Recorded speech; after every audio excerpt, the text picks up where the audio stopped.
Je pensais. En fait, on est obligé de dire toute la vérité, rien que la vérité. On n'a pas le choix, là. Avec les spots à l'infini, on est obligé de dire toute la vérité. Non, mais c'est pour ça que je vous dis qu'on voit rien du tout. Là, on voit C'était rien. pas joué, hein, je vous assure. C'est violent. Merci à ceux qui sont restés. Alors, je vais me reculer un petit peu. Pardon.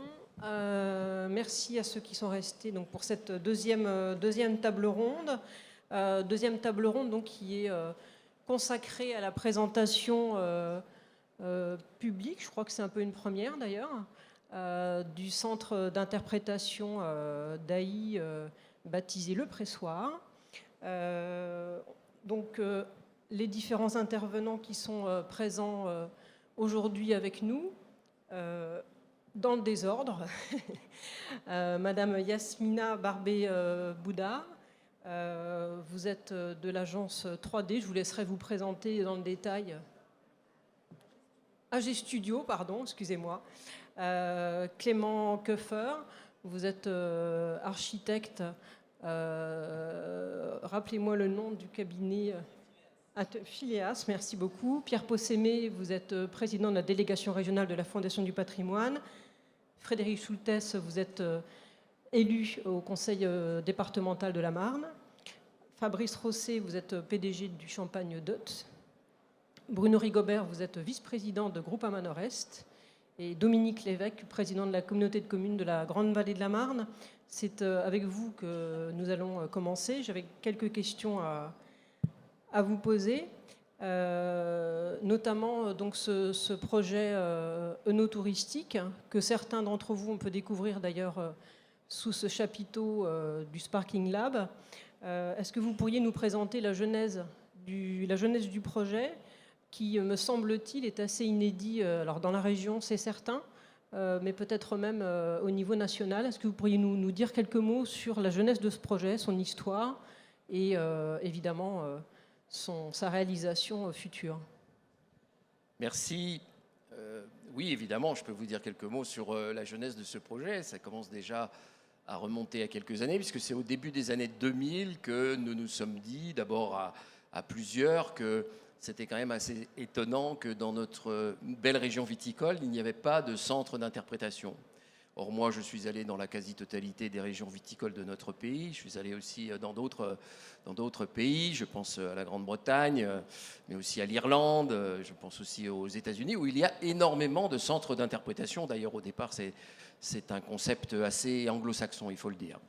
Et puis, vous savez, comme dans tout projet d'importance, il y a des vicissitudes sur lesquelles je ne reviendrai pas parce que je suis essentiellement intéressé par l'avenir, pour des raisons d'évidence. En tout cas, il y a 3 ans de cela, nous nous sommes dit qu'il était temps de passer à une phase beaucoup plus active, et donc nous avons sollicité un vote de notre conseil de communauté de communes qui nous a donné le feu vert. Alors, à partir de ce moment-là, c'est quand même la définition d'un projet, donc ça prend aussi encore un peu de temps, même si on y avait beaucoup réfléchi auparavant, et puis ensuite le lancement d'un concours. D'ailleurs, un certain nombre de personnes autour de cette table y ont participé, soit directement, n'est-ce pas, Fabrice ou Yasmina, soit indirectement, comme Clément qui est de l'agence Phileas. Donc un concours, c'est une procédure assez lourde, assez longue. On a eu, pour tout vous dire, dans une première phase, 104 candidatures. Ce qui montrait d'ailleurs que les professionnels du secteur, les architectes, les hommes de l'art, étaient évidemment tout à fait intéressés par un projet de ce type dans cette merveilleuse région qu'est la Champagne. Et puis de ces 104 projets, nous en avons éliminé 100 pour en retenir 4. Les forts en mathématiques auront tout de suite compris de quelle soustraction il s'agissait. Et parmi ces 4, nous avons retenu un seul projet qui est l'agence Phileas qui se trouve ici. Et assez bizarrement, alors que nous étions persuadés, puisque nous avions ce lieu magnifique, un ancien pressoir appartenant à une prestigieuse maison de Champagne qui se trouve au pied du coteau classé au titre du patrimoine mondial et aussi d'ailleurs classé au titre de l'État français. Nous étions persuadés que le restaurant devait se trouver sur la partie supérieure pour dominer et donner une vision tout à fait intéressante sur le coteau.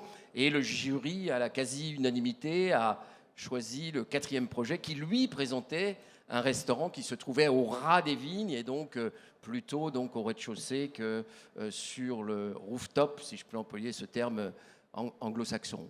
Et puis ensuite, ben voilà, en ce moment, nous en sommes à la phase du choix des entreprises, qui est très largement, bien sûr, entamé, comme vous pouvez l'imaginer. Inutile de vous dire que l'agence Phileas, accompagnée par le scénographe, qui est une agence anglaise qui s'appelle Cassenman, et qui s'est rendu célèbre notamment en France par la création du musée de la civilisation du vin à Bordeaux, mais aussi par la SCO 4, donc il y a de solides références. On travaillait d'arrache-pied avec nous-mêmes, avec des viticulteurs, avec la profession, pour élaborer donc ce concept du centre d'interprétation. Nous en sommes au choix des entreprises. Le lot numéro 1, qui est un des lots les plus importants, donc, a été déjà attribué et les premiers coups de pioche sont intervenus il y a maintenant quelques jours. Donc c'est une genèse assez longue que j'ai résumée, vous l'imaginez bien, en quelques phrases. Je n'ai parlé que des bons côtés, je ne vous parlerai pas des mauvais côtés. Alors, effectivement, vous nous avez donné quelques éléments sur la genèse, mais j'aurais aimé que vous nous disiez quand même quelques mots sur l'ambition. Quelle était l'ambition, l'objectif, pas philosophique, mais un petit peu quand même, de ce projet? Oui, avec plaisir. L'objectif du projet, c'est de faire en sorte que tous les visiteurs qui viendront sur le site repartiront enrichis d'une connaissance un petit peu universelle sur le champagne. Vous savez, il existe déjà un certain nombre de dispositifs. D'abord, les maisons de champagne, les récoltants manipulants, un certain nombre de coopératives ont des dispositifs d'accueil et de démonstration, on fait visiter, etc. Mais c'est toujours centré, et c'est d'ailleurs parfaitement légitime, autour du produit de la maison. Nous, ce que nous voulons donner à voir, c'est un dispositif un peu universel sur le champagne. Et puis, par ailleurs, si vous êtes touriste et que vous ne connaissez du champagne que l'aspect image, tel que on fracasse des bouteilles de champagne contre une coque de navire au moment de son lancement, ou bien on agite une bouteille de champagne à la sortie d'une grande compétition sportive et puis on éclabousse tout le monde, ça ne vous donne pas forcément envie de le déguster, de le goûter, etc. Il y a des gens qui sont, par rapport au champagne, un peu en retrait, en disant ça doit être bien, mais ce n'est pas pour nous, en quelque sorte. Donc c'est aussi pour permettre à tous ceux qui se sentent un peu loin de l'univers du champagne, qui l'admirent pourtant, eh bien, de ressortir du dispositif avec une meilleure connaissance et donc un renvoi, bien sûr, en direction des maisons, des récoltants manipulants et des coopératives qui accueillent. Donc c'est une véritable porte d'entrée, en quelque sorte. On voudrait que chaque visiteur ressorte avec son propre ADN champagne. Donc ça veut dire que vous visez un public large, un public étranger essentiellement, ou pas que? Alors écoutez, nous visons un public large, d'évidence, et ce public large, il repose bien sûr sur un public français. Il y a d'ailleurs intérêt à constater que le marché français est plutôt en diminution en termes de vente de bouteilles de champagne, donc peut-être qu'il y a là effectivement des consommateurs à reconquérir, et manifestement ce dispositif se situe dans cet objectif, et puis aussi il est destiné évidemment à une clientèle étrangère. Je vous le dis, ce n'est pas un hasard si l'ensemble des régions viticoles, y compris dans leur qualité, mais moins prestigieuses que le champagne, ont toutes un dispositif de ce type, centre d'interprétation, qui donne à voir, qui est ouvert tous les jours, ce qui n'est pas forcément le cas des dispositifs auxquels je faisais référence tout à l'heure en ce qui concerne le privé. On peut comprendre d'ailleurs les raisons qui font que le dimanche est un peu délicat. Je me rappelle, je vais vous raconter une anecdote.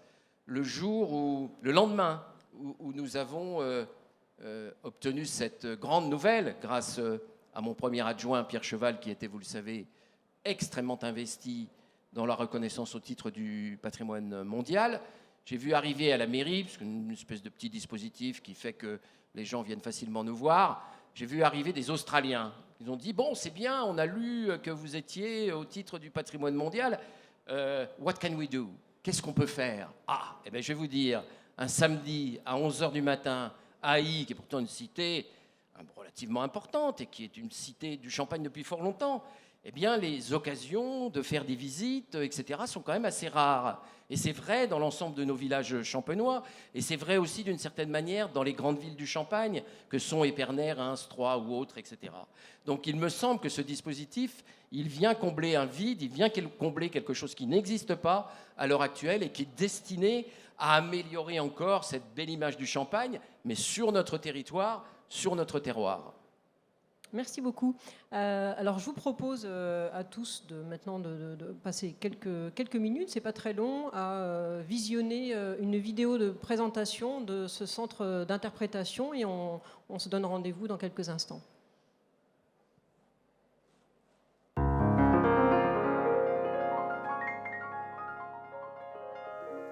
Raconter le Champagne, le temps long de la terre, la main de l'homme et l'instant d'éternité.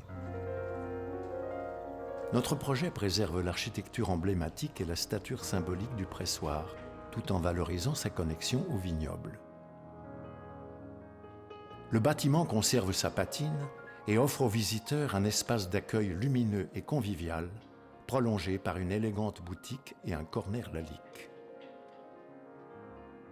Nous créons un restaurant en immersion dans les vignes, au plus près de la vibration du terroir champenois. Ambiance gastronomique ou lounge pour un verre entre amis. Immersive et sensitive, la visite commence au cœur de la terre et explore les mystères du vignoble le plus septentrional de France. Ici, les éléments naturels, pierre, air, eau et terre, sont essentiels. Nous n'hésitons pas à solliciter les 5 sens à travers des dispositifs surprenants et des animations numériques innovantes. Liane sauvage et féconde, à la fois vigoureuse et fragile, la vigne est apprivoisée par l'homme.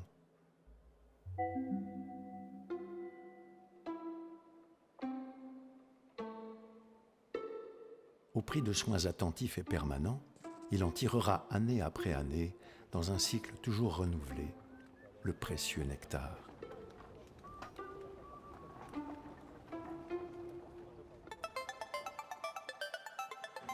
Urgence, précision et délicatesse.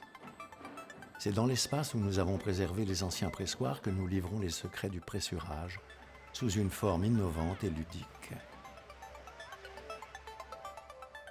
Dans la cuverie au design contemporain, une grande fresque animée invite à suivre la subtile élaboration du champagne. Puis vient un moment de rencontre avec les hommes et les femmes qui chaque jour font de leur passion un métier.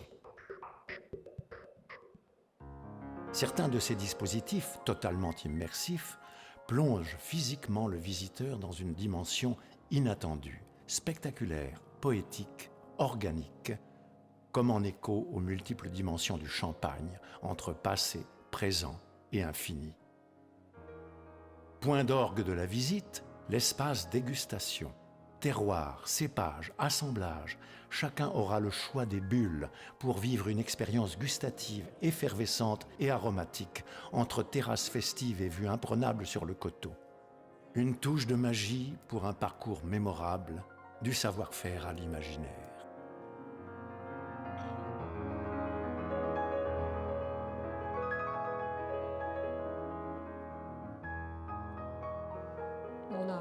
On a forcément hâte de pouvoir visiter, de faire partie des premiers visiteurs à découvrir ce lieu. On va continuer ce tour de table avec vous, Yasmina Barbé-Bouda. Donc, excusez-moi, je me suis trompée tout à l'heure sur le nom de l'entreprise. Donc, vous êtes chef de projet muséographe chez AG Studio, qui a donc accompagné des équipements culturels prestigieux un peu partout sur le territoire, au moins national. Pour ce qui concerne ce fameux pressoir à venir, qu'est-ce qui était spécifique à cette commande par rapport à d'autres projets que vous avez pu accompagner et qui méritent d'être racontés aussi aujourd'hui? Alors, spécifique, l'unicité toujours. Notre métier consiste à accompagner les maîtrises d'ouvrage, donc c'est-à-dire les commanditaires publics, les communes, les communautés de communes, les départements, les régions, l'État. Effectivement, on va faire une métaphore autour du cinéma. Ce sera plus simple pour tout le monde, essayer de comprendre qui sont les acteurs finalement dans un projet architectural qui cache beaucoup de choses. Le producteur, c'est celui qui commande, c'est la commande publique. Nous, on est plutôt les scénaristes, et puis les architectes vont être les réalisateurs. Alors, on retient souvent que les réalisateurs, mais il y a les producteurs, il y a les scénaristes derrière qui s'activent pour que les choses se fassent. Donc nous, notre travail, c'est d'être programmateur architectural, muséographique, urbain. C'est-à-dire qu'on va dessiner les contours du projet avant que le projet ne soit fait.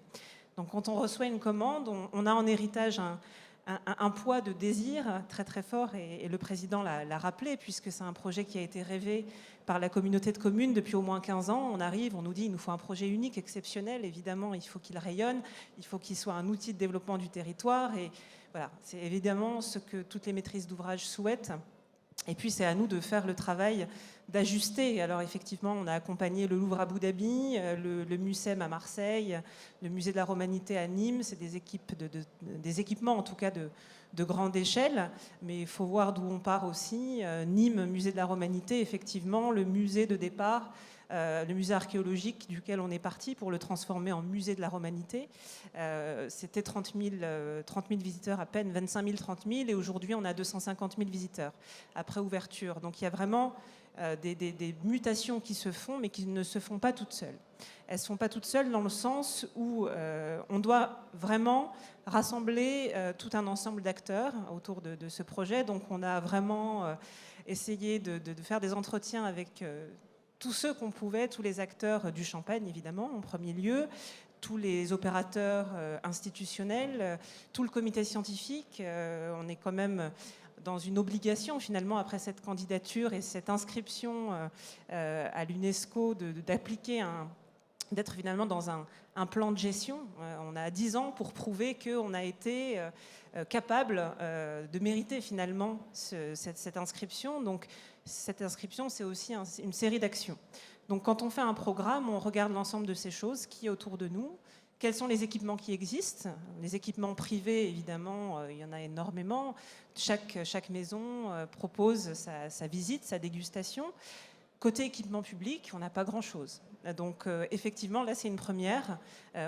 Évidemment, il y a le musée d'Épernay qui va ouvrir très prochainement, mais qui est un musée, donc qui a une approche finalement plus centrée autour de l'objet, auprès du public. C'est un musée d'archéologie qui a une collection de géologie magnifique, d'ethnologie. Donc on est vraiment sur de l'objet. Reims, qui est en train de penser sa cité de l'effervescence aussi. On a la cité Collé-Cogévy qui est juste à proximité de notre site. Et puis on a 35 maisons AGN qui sont tout aussi prestigieuses les unes que les autres. Donc on est dans un territoire.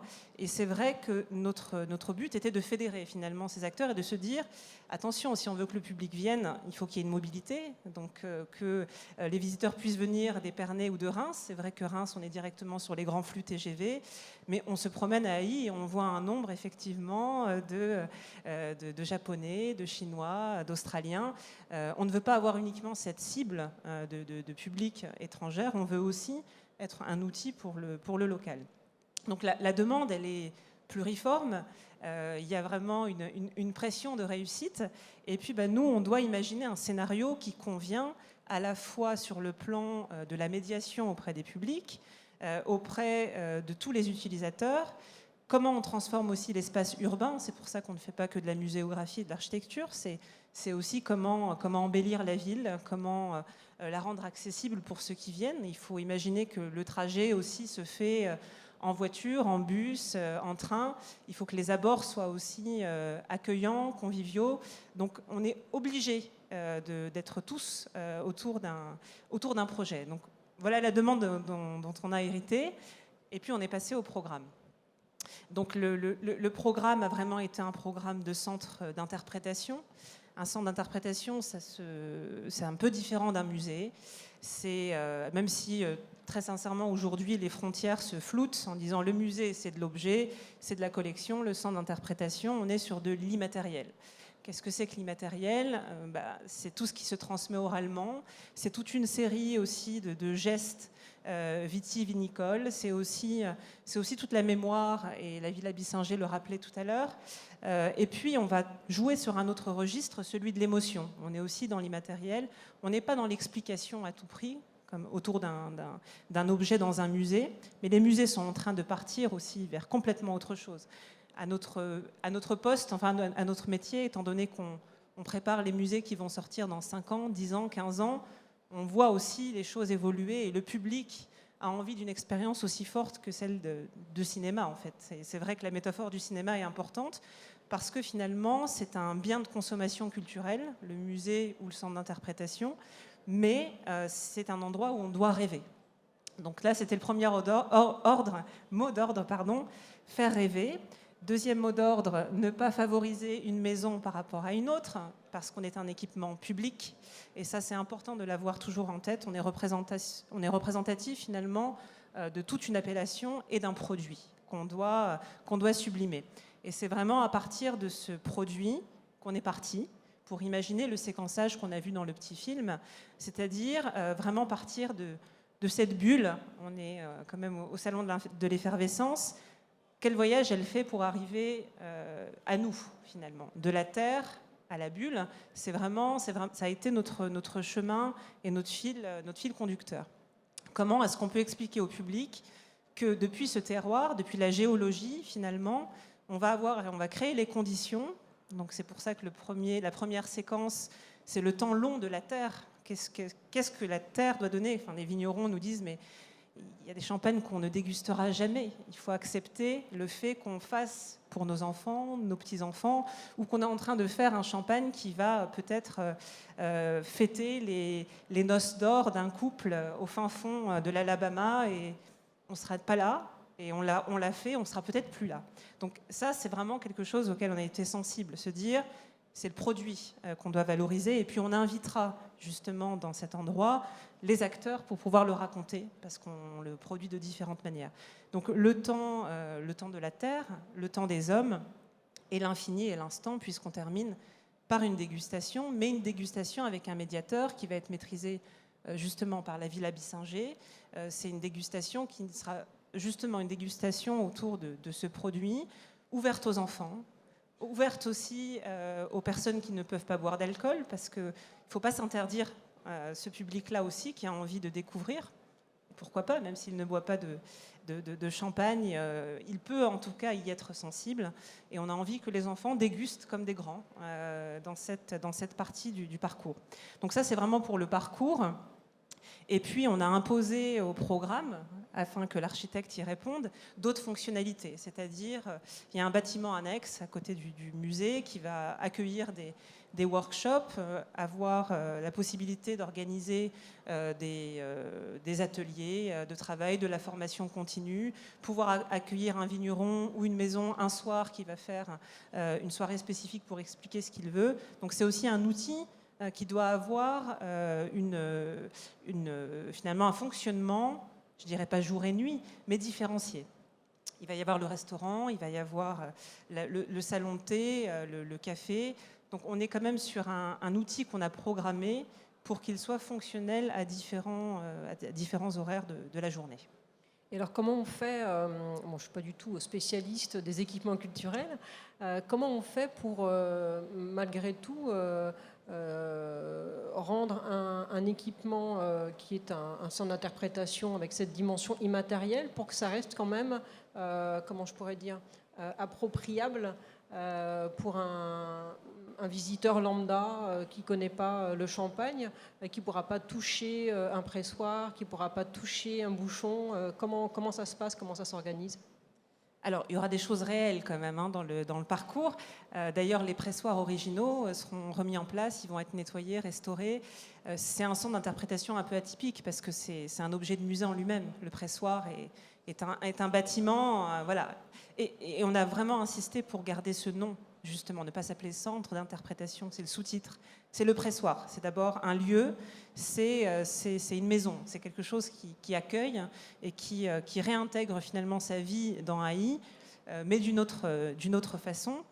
Donc, donc les pressoirs pourront être touchés à l'intérieur du parcours. Ce qui est important de travailler, c'est la justesse. Le président rappelait que le centre d'interprétation, c'est un concept anglo-saxon. C'est vrai qu'on est dans des tendances assez très très ludiques.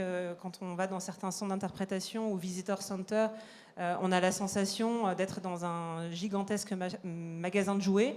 C'est pas l'idée ici. Pour travailler cette justesse, on a été accompagné par un comité scientifique qui vérifie chaque scénario. On va avoir beaucoup de nouveaux médias.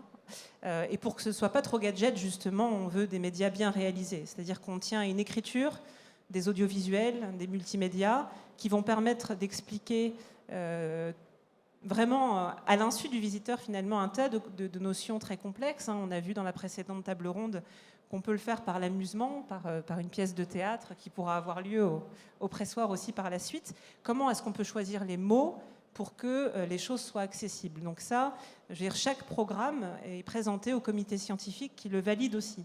Donc on a vraiment envie d'être dans cette justesse-là au niveau du propos, et on est certain que c'est une des clés de la réussite, en tout cas. Donc ça veut dire que, par exemple, un visiteur pourra faire cette visite avec un nudo guide, avec un casque Alors, tout sera en français et en anglais. Audio guide ou casque, ça c'est des questions qu'on s'est posées. On avait vraiment envie de rester sur un format convivial. On n'avait pas envie de couper le visiteur avec un casque. On a un public familial aussi auquel on s'adresse. On veut pouvoir voir les visiteurs avoir des interactions entre eux. En revanche, on va extrêmement maîtriser le son. Chaque espace est un centre sensoriel, donc chaque espace, on va avoir des audiovisuels, des multimédias, des odeurs aussi. Et puis, on aura du son très ciblé, qui va vraiment donner la sensation d'avoir du son spatialisé. Et on peut se passer de casque dans ces cas-là.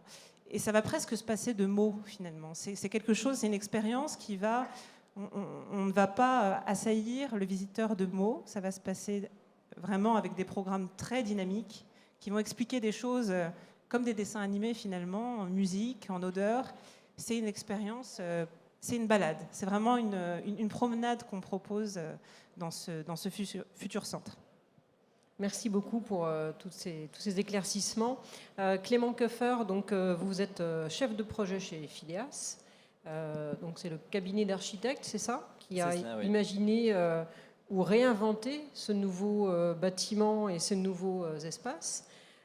Quel a été le parti pris architectural pour construire cette proposition qui semble très innovante et qui justement a séduit le président et tous le jury et qui a permis à Phileas de remporter cet appel d'offres?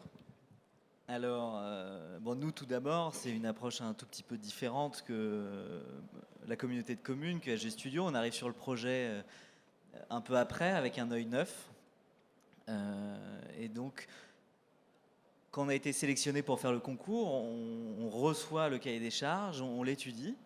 Et après, il y a la visite de site. On est invité à visiter le site, notre équipe, pour un peu mettre en musique ce qu'on commence à réfléchir.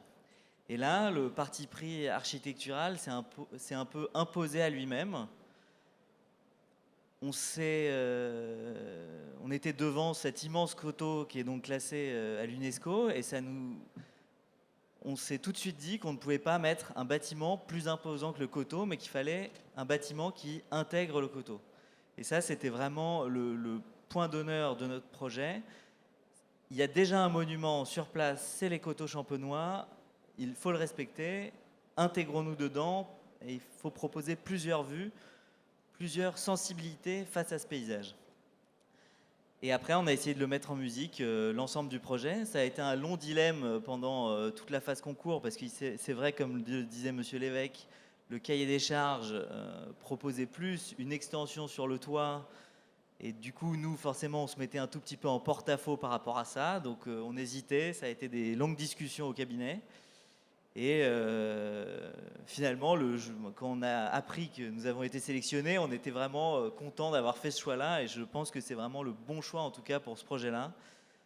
Un respect profond du paysage, du bâtiment existant et une mise en valeur tout en respect de ce paysage. Donc finalement, excusez-moi. Le parti architectural, c'était vraiment ça. Ça a été évident. 5 minutes après avoir commencé la visite, on s'est dit une extension le long devant le bâtiment. Et après, il a juste fallu se convaincre qu'il fallait bien qu'on fasse ça. Donc finalement, vous avez eu une sorte de projet de rupture qui a emporté l'adhésion ? C'est ce qui semble être. Et les concours d'architectes, en tout cas, ça se joue souvent là-dessus. Il faut trouver le petit truc en plus qui fait que le client auquel n'avait pas forcément pensé le client. Et là, je pense qu'on a bien répondu, en tout cas, à ce projet. Et de quelle manière, alors, concrètement, vous avez réussi à intégrer ce projet donc à l'existant et à cet environnement de coteaux? De quelle manière? De façon un petit peu plus détaillée et concrète? Alors, de manière un petit peu plus détaillée, comme vous l'avez vu sur la vidéo, notre projet se constitue de 2 greffes contemporaines. Sur le parvis sud, on a simplement ajouté un volume teint de champagne au-dessus de l'entrée qui permet de marquer l'entrée avec le nom, le pressoir qui sera inscrit dessus. Ce volume ne dépasse pas le gabarit existant, mais permet, depuis l'arrivée, depuis Épernay, depuis le boulevard Pierre-Cheval, de distinguer vraiment que c'est un bâtiment nouveau, qu'il se passe quelque chose. Et de l'autre côté, côté vigne, toute la greffe contemporaine, l'extension, a été semi-enterrée dans le terrain, et c'est l'ensemble du restaurant qui se trouve là. Notre volonté, ça a été de mettre la hauteur de la table du restaurant au niveau du sol de la terre pour que vraiment l'œil du consommateur se plonge entre 2 rangées de vignes depuis le premier pied jusqu'au haut du coteau. Et on a vraiment cette sensation d'être enserré, enchâssé dans le vignoble. Et cette greffe contemporaine côté vignoble nous a aussi permis de créer toute une terrasse festive panoramique pour donner aussi une autre relation au vignoble aux visiteurs. Donc lors de la dégustation, à la fin du parcours, naturellement le visiteur se retrouve sur cette terrasse et là un peu en surplomb de ce vignoble. Donc l'idée vraiment c'était de respecter ce paysage et de donner plusieurs manières,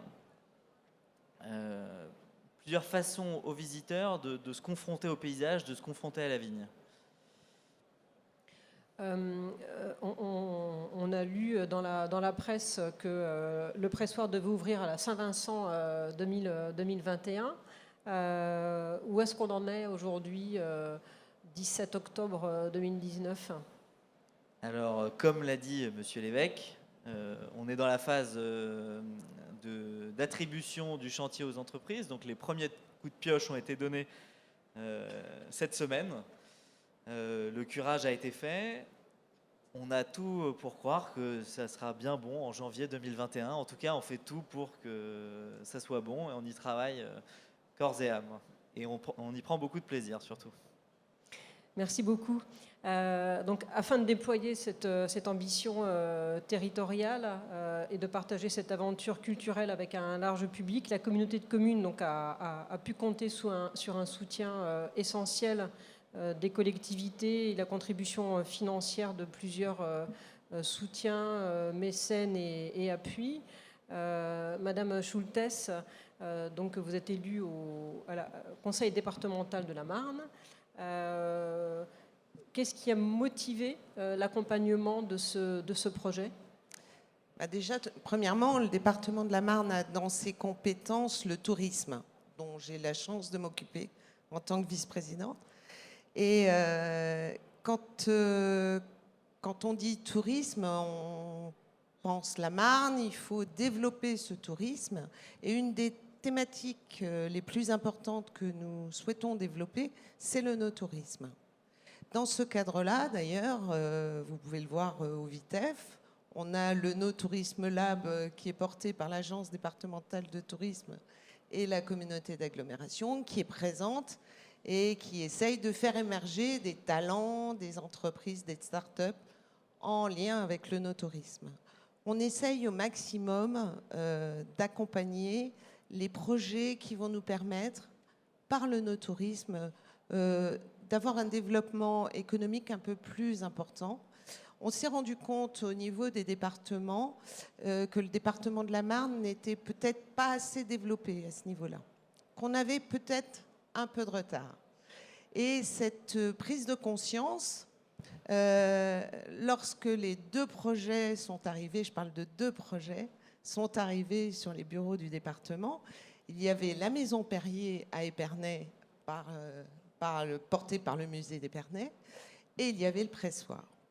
Lorsque la 4e commission du département s'est réunie, on a eu ces 2 dossiers à étudier, de même que la cité de l'effervescence qui est en devenir et qui devrait pas tarder à voir le jour. Quel choix faire? Quand on s'est penché sur les 2 projets, on s'est aperçu de la complémentarité des 2 projets. C'est-à-dire qu'on n'avait pas la même chose. Vous l'avez dit tout à l'heure, un musée, c'est des objets, c'est de l'histoire. Là, le pressoir, c'était autre chose. C'était une autre aventure.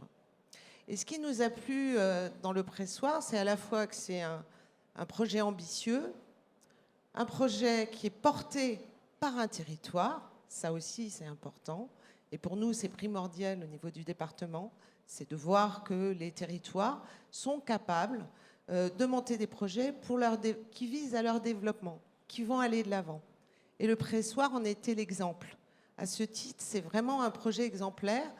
Et on avait une invitation au voyage différente de ce qu'on avait pu voir par ailleurs. On avait tous en tête la Cité du vin à Bordeaux, en se disant mais c'est pas possible, on n'y arrivera pas, c'est quand même un projet énorme. Et là, le pressoir est un projet qui nous paraît à la fois ambitieux, mais aussi à la taille de notre territoire. C'est-à-dire que on ne parle pas des techniques de fabrication du champagne, ce qu'on peut voir partout, ce qui est expliqué dans les maisons de champagne, les grandes comme les petites. C'est à peu près toujours la même chose. Par contre, là, on était sur de l'humain. On était à la fois sur le territoire, l'élaboration. Vous avez parlé de la terre, vous avez parlé de tout ce qui a fait que le champagne est arrivé ici. Et c'est ça qui nous a plu. C'était une manière différente d'apporter cette connaissance du champagne avec susciter cette envie d'aller plus loin. Et ça nous a plu.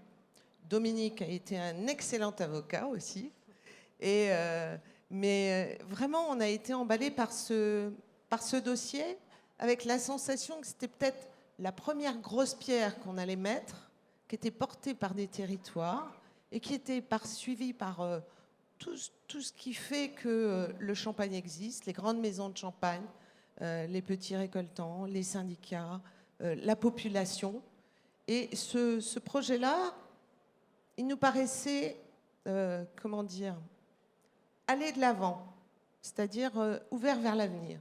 Et pour nous, c'est très important. Merci beaucoup. Monsieur Possémé, donc vous êtes président de la délégation régionale de la Fondation du patrimoine. Je vais vous demander qu'est-ce que ça représente, ce centre d'interprétation pour vous. Et il me semble qu'il y a une convention qui a été signée il y a quelques temps avec la communauté de communes autour de la notion de mécénat. Est-ce que vous pourriez nous en dire un petit peu plus ? Oui, déjà, bonjour à tous. Je voudrais déjà commencer par féliciter l'équipe qui a mis ça en place, et en particulier l'architecte, parce que je me souviens quand Dominique m'a parlé de son projet, puisqu'il faut bien commencer par parler d'un projet avant de savoir si la Fondation pouvait s'investir dans ce projet. J'ai donc vu les différents dossiers qui avaient été présentés, et je ne savais pas lequel qui avait été choisi, et tout de suite, j'ai présenter le vôtre, quoi. J'ai dit, celui-là, il m'intéressait, et vous l'avez très bien dit, parce qu'il s'intègre. Je crois qu'on n'est plus à l'époque de l'orgueil. Voilà, je pense qu'on a, et vous l'avez très bien dit, on est maintenant UNESCO, on a tout un paysage qui a été reconnu au niveau mondial. Je pense qu'on ne peut pas le détruire, ce paysage. Il a pas besoin qu'on en rajoute. Par contre, vous l'avez très bien fait, parce que votre architecture, je vous l'avais déjà dit d'ailleurs quand vous nous avez présenté le projet dans le pressoir. Ce qui est formidable, c'est qu'on aura l'impression qu'il a toujours été là, ce restaurant. Je pense que et on nous le démentira pas. Alors pourquoi? C'est d'ailleurs une des raisons que la Fondation s'est intéressée aussi au projet, parce que si le projet avait été complètement dénaturé par rapport au pressoir d'aujourd'hui, j'aurais dit, mon cher Dominique, je suis désolé, mais moi je ne peux pas associer la Fondation du patrimoine à ce projet. Donc c'est pour que la Fondation du patrimoine s'investisse dans un projet, il faut quand même qu'il y ait patrimoine, donc qu'il reste quand même une part du passé. Ce qui est intéressant pour nous, Fondation, c'est que non seulement il y a un bâtiment, mais il y a aussi une histoire humaine à travers un pressoir. C'est quand même le monde du champagne. Ce sont des hommes et des femmes qui ont travaillé à l'intérieur. Et tout ça, on doit, quand on fait quelque chose, on va essayer de refaire vivre ce passé qui était quand même assez extraordinaire. Moi qui suis un homme de l'Ouest, je reconnais que le champagne, c'est un plus par rapport au muscadet, par rapport à son côté faire. Ben oui, et je renie pas ma région, attention, hein. J'aime beaucoup ma région natale. Mais je reconnais que c'est important que ces pressoirs qui existent dans tous les villages à peu près du Champagne, c'était important dans un endroit où, en plus, le bâtiment est exceptionnel. Exceptionnel. Et ça veut vous dire aussi que la Fondation du patrimoine, c'est pas uniquement les cathédrales, c'est pas uniquement les belles mairies, les pressoirs, c'est pas que Notre-Dame de Paris, c'est aussi le patrimoine plus récent, mais qui a vraiment un caractère intéressant. Et il est bien évident que nous, on passe aussi par l'ABF, c'est-à-dire que l'Architecte Bâtiment de France donne son accord à la Fondation du patrimoine pour qu'on sollicite ensuite une défiscalisation, ce qui est tout à fait normal. J'ai des règles à respecter, puisque quand on touche la fiscalité, je ne dois pas, vous pensez bien, dans cette région Champagne-Ardenne, je ne dois pas faire n'importe quoi, sinon on serait vite rappelé à l'ordre, et ce serait quand même dommage pour les entreprises qui vont s'investir de voir demain qu'ils perdent leur défiscalisation parce qu'on n'aurait pas été dans les règles. Donc ça, on est vraiment, nous, très, très sensibles à ça. Alors ce qui est important aussi, c'est parce qu'on est également, la Fondation, sur le musée du Château Perrier. Donc pour vous dire que là, le thème est intéressant, parce qu'il est complémentaire, et ça a déjà été dit, mais je le redis. Et ça pour moi, cette région a besoin de structures qui permettent de garder le tourisme pour découvrir son produit merveilleux, quoi, hein, qui est le champagne, qui est un des produits merveilleux de cette région. Et je crois qu'on manquait de ça, qu'on veuille ou qu'on veuille pas. Moi qui suis ici depuis maintenant une quarantaine d'années, je trouvais qu'on n'avait pas ce côté attachement au territoire, parce qu'on n'avait pas de lieux comme ça, à part des petits lieux. On en a quelques-uns. Je pense au musée à Verzy, voilà, mais c'est quand même... c'est un peu petit, quoi, par rapport quand on fait venir de la famille de sa région, on a besoin d'aller voir des choses pour montrer qu'on est quand même une région qui a un peu d'envergure. Et là, je pense qu'on donne une vraie envergure à la région, et le fait d'avoir pensé à un restaurant, c'est aussi important, parce que quand on va visiter un lieu, des fois on n'y reste pas que 2 heures. On a besoin aussi de trouver un moment de restauration, et ça, c'était aussi important. Alors je vais revenir à la Fondation, parce qu'on est là aussi pour parler du côté financier de l'opération. Il faut savoir que la Fondation, sur un projet comme ça, on peut s'investir. Nous, le programme qu'on s'est fixé, c'est 4 millions d'euros pris dans notre convention Fondation, parce que la Fondation n'intervient pas à l'intérieur sur toute la scénographie et autres. Ça, c'est pas notre sujet. Nous, c'est bien le bâtiment, les pressoirs, parce que les pressoirs ont une existence. Voilà, c'est intéressant de les refaire vivre, de montrer qu'ils ont existé. Donc la Fondation peut défiscaliser sur les pressoirs, et sur les bâtiments, tout ce qui est visible par le public au niveau du bâtiment. Donc ça représente quand même 4 millions d'euros, ce qui n'est pas rien. Donc, messieurs, mesdames, vous voyez, vous pouvez tous apporter votre contribution à l'opération. Jusqu'à hauteur de 4 millions d'euros, la Fondation prendra pour aider ce dossier. Alors, ce qui est intéressant, et moi je remercie déjà les 2 entreprises présentes, Groupama et Champagne 2, parce qu'ils font partie des premiers ils font partie des premiers mécènes sur lequel la communauté va pouvoir communiquer, parce que ce qui est important, c'est de communiquer sur les fondateurs, les entreprises qui, les premières, s'inscrivent dans cette souscription. Et ce qui permet, alors je le dis, et là c'est l'entrepreneur qui parle, parce que j'ai une casquette maintenant de retraité, mais j'ai été quand même entrepreneur pendant assez longtemps dans ce département et cette région, pour vous dire que le rôle d'une entreprise, on a un rôle sociétal, on n'a pas qu'un rôle économique.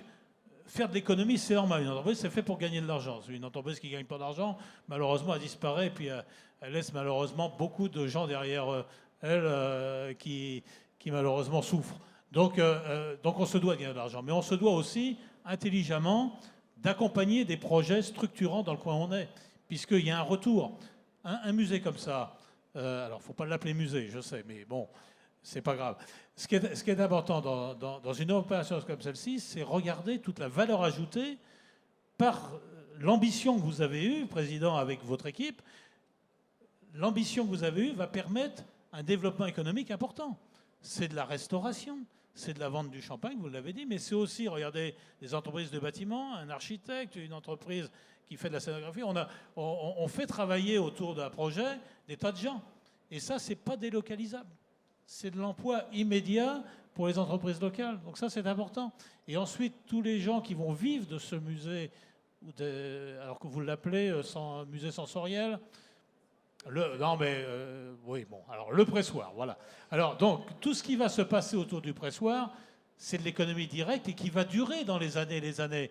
Et qu'est-ce qu'on a besoin pour faire vivre une région et de créer de l'emploi? C'est bien des entreprises qui fonctionnent, c'est bien du monde qui travaille derrière. Et donc, je pense que quand les entreprises mettent 1 euro dessus en défiscalisation, je crois que c'est important parce que leur euro, il sert pour bien des années, bien des années. Ça, c'est vraiment un vrai investissement.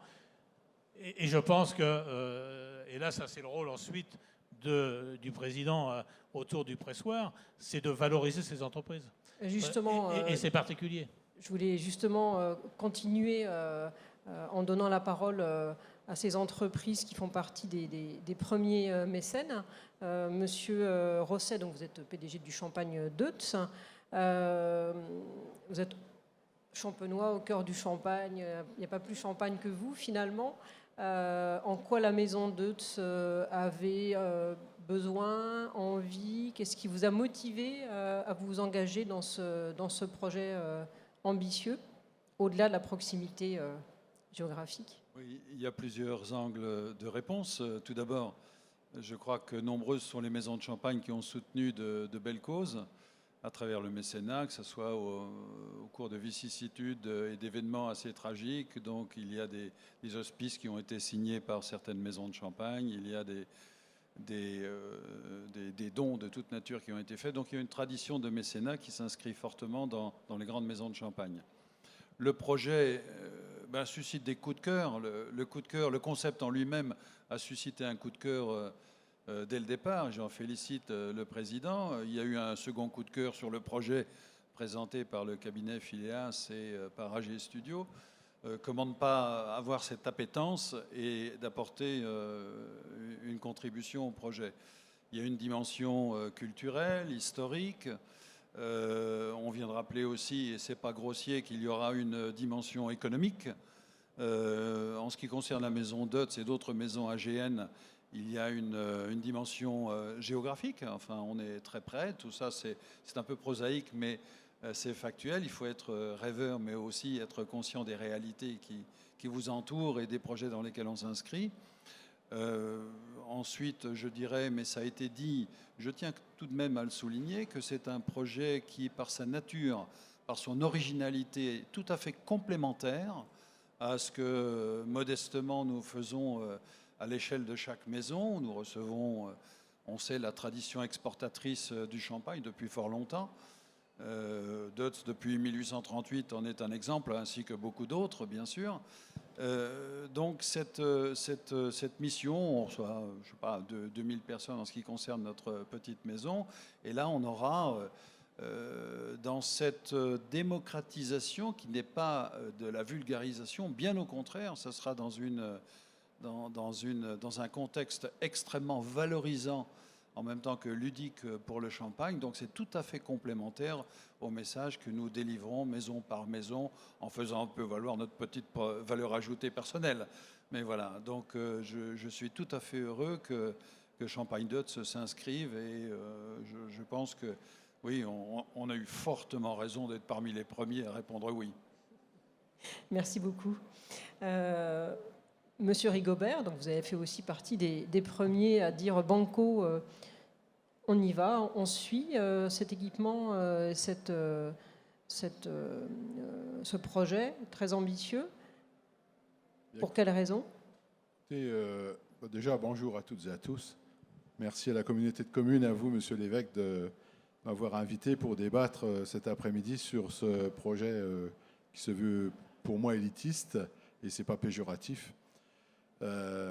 Alors moi j'ai le plaisir de représenter Groupama Nord-Est en tant que vice-président cet après-midi, et je tiens à vous dire que Groupama Nord-Est, c'est une OPA. Alors une OPA se doit une OPA mutuelle solidaire. Une OPA se doit de défendre les gens du métier de la terre, et notamment les viticulteurs. Alors, quand on a vu votre projet sortir, on s'est dit, tiens, c'est peut-être pas mal. Et puis, l'occasion nous a été donnée de se rencontrer. Et moi, quand j'ai vu votre film, je me suis dit, là, il y a quelque chose, il y a quelque chose. Voilà, j'ai craqué, entre guillemets.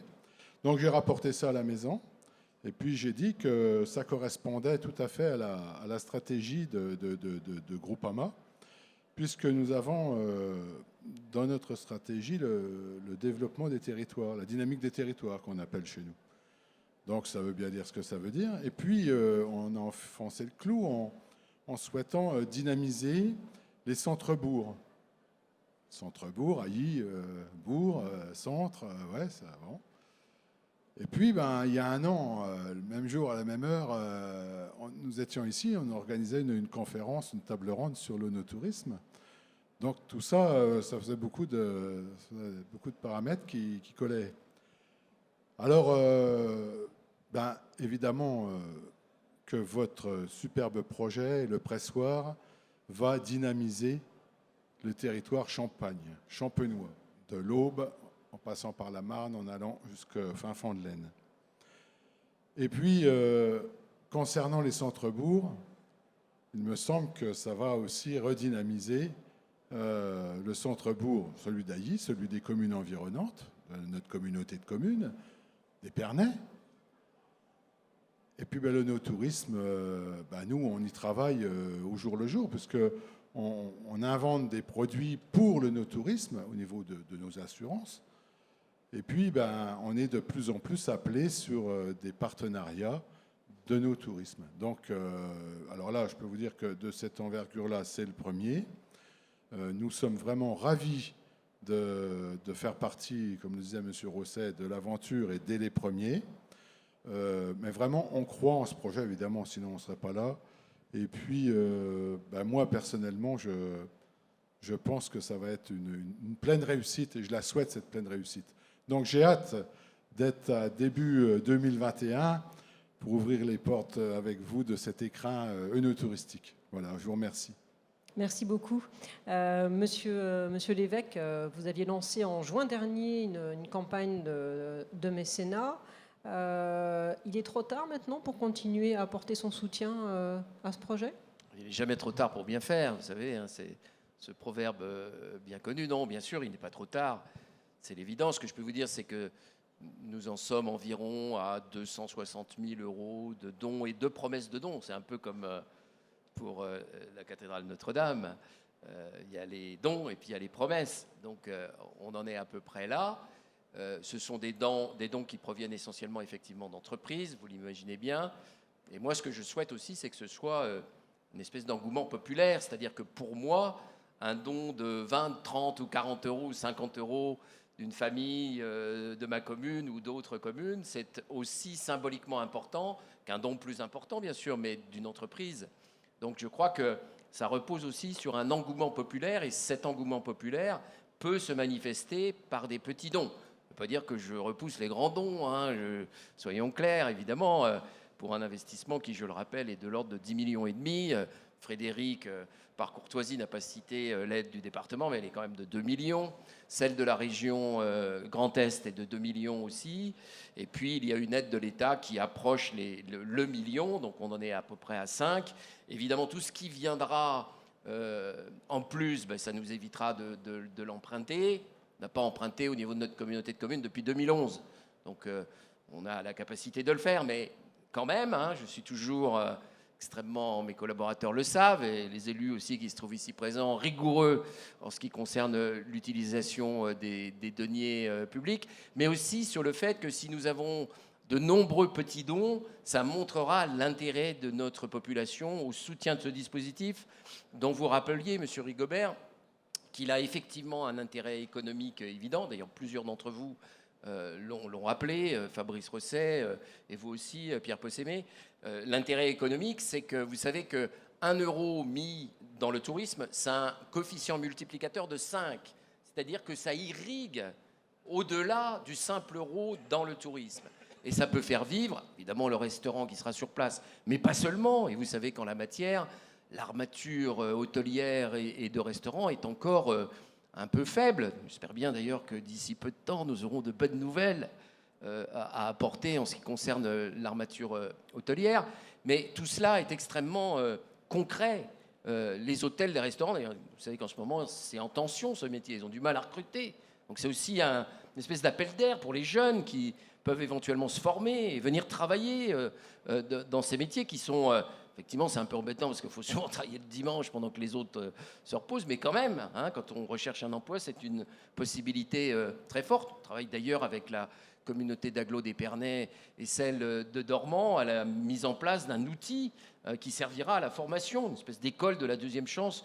Je parle devant Claude Maréchal qui est ici présent. Je ne révèle pas de secret, hein, mais bon, c'est un peu ça aussi. Donc vous voyez qu'il y a toute cette branche qui peut être dynamisée par cela. Hein. Donc c'est important sur le plan symbolique, mais c'est aussi important sur le plan économique. Ça a des retombées économiques extrêmement concrètes.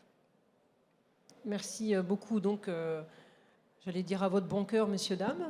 En tout cas, n'hésitez pas. N'hésitez pas. C'est vrai que c'est un projet qui est très beau. C'est un projet territorial que tout le monde pourra toucher du doigt très facilement parce qu'il est sur place. On arrive bientôt au terme de cette table ronde. Je voulais quand même laisser un petit peu de temps à des questions. Si les uns les autres, vous avez des questions, des remarques. Est-ce qu'il y a un micro dans la salle ? Une question de Monsieur Maréchal ou plutôt un complément d'information. Oui, juste un complément d'information. Claude Maréchal, je suis élu à Épernay et président de la Maison de l'Emploi. Je voudrais me réjouir vraiment de l'aboutissement de ce projet parce que c'est un projet très ancien qu'a porté avec détermination Dominique.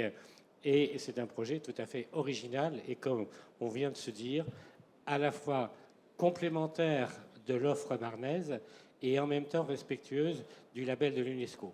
Donc c'est vraiment, il réussit cette gageure auquel nous tenons, de respecter un paysage original et de respecter le patrimoine et en même temps de promouvoir tout de même un territoire qui a besoin encore de se professionnaliser du point de vue du tourisme. Le seul complément que je voulais ajouter à ce qu'on a dit, un enjeu économique, mais aussi un enjeu social, puisque je voudrais remercier Dominique d'avoir inscrit dans la démarche la partie clause sociale, c'est-à-dire à côté de l'enjeu économique, il y a la possibilité pour des jeunes ou des moins jeunes qui n'ont pas encore repris totalement à tâche avec le travail, de contribuer à ce projet. Et je voulais le remercier pour ça. Merci beaucoup. Est-ce que des questions, des remarques? Non, personne. Vous êtes timide. Est-ce que les uns les autres, vous avez des compléments à apporter? Est-ce que vous voulez ajouter des précisions? Simplement un renseignement très concret pour donner, c'est très simple. Hein, vous allez sur Internet, Fondation du patrimoine Reims, vous cliquez sur les projets et vous tombez sur un mot-clé qui est celui pressoir. Et après, c'est très facile pour votre don et vous avez même le certificat de déduction fiscale en cliquant sur imprimer. Oui, ben allez-y. Ça. Donc pour les particuliers, c'est une défiscalisation à 66% et pour les entreprises à 60%. Et dans le cadre de l'IFI, puisque vous pouvez aussi, pour ceux qui ont la chance de payer l'IFI, je ne sais pas si on peut le dire comme ça, donc vous pouvez aussi défiscaliser, et là c'est 75% sur l'IFI. Donc voilà, c'est les 3 phases. Alors ça a été posé au niveau du temps, il faut savoir que ça s'arrêtera quand le chantier sera fini. Donc ça laisse un peu de temps. Donc il n'y a pas de problème, vous pouvez toujours abonder, il n'y a pas de souci. Et 1 euro mis sur le compte de la Fondation du patrimoine viendra déduit de 6% de frais de gestion. L'ensemble, bah oui, qu'il faut être transparent, viendra entièrement pour le projet. Merci beaucoup. Et puis je voulais aussi ajouter que si vous avez besoin de précision ou d'échanger, la CCGVM, donc la communauté de communes de la Grande Vallée de la Marne, est présente dans le chapiteau qui est à l'extérieur, dans le Sparking Lab. On a également des personnes qui sont ici dans la salle, Madame Bettina Roche, Armel, évidemment, Monsieur l'évêque, qui peuvent répondre à vos questions et qui peuvent réceptionner, j'en suis sûre, vos dons éventuels. Je vous remercie de votre attention. On a pu voir cet après-midi 2 projets qui n'ont rien à voir mais qui sont complémentaires finalement. Comme vous disiez tout à l'heure, peut-être que la pièce de théâtre sera jouée un jour dans ce centre d'interprétation. Ça pourrait être tout à fait sympathique pour l'inauguration, pourquoi pas. En plus, c'est très drôle, ça fait du bien de rire en ces temps parfois un peu sinistres. En tout cas, je vous remercie beaucoup à vous tous. Je vous remercie tous de votre participation à cette table ronde et je remercie à vous, public, d'avoir participé à cette fin d'après-midi et je vous souhaite une bonne suite de VITEF.